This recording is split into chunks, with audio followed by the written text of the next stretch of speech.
reaction mo doon? Nung nangyari yun? Ayan, doon ko napatunayan na talaga pamilya kami kasi tawag dito. Minsan kasi sobrang saya, nagiging nakakalimot din. So may mga bagay na lumalabas na hindi ko naiisip minsan kasi mahirap kasi talaga pag live. So kailangan doble-doble. So naging ako business. Yes, so sorry. Pero ang pinapromise ko is I have to study always my assignment. Pag lalabas ako, importante kasi talaga yun. So yun, naging lang talaga ako. Sorry. So hindi na naulit, Sana hindi ko maulit. Pero ano yung reaction mo naman nang sasabing gusto nila magtuloy-tuloy yung It's Your Luck? Tawag dito. Kasi kami lahat we're hoping for the best na sana po dumiretso.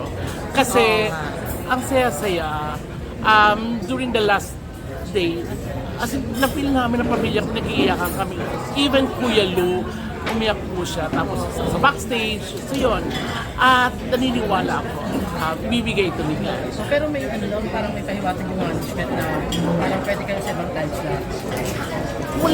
Wala pong ganong balita. Pero we are hoping for the best.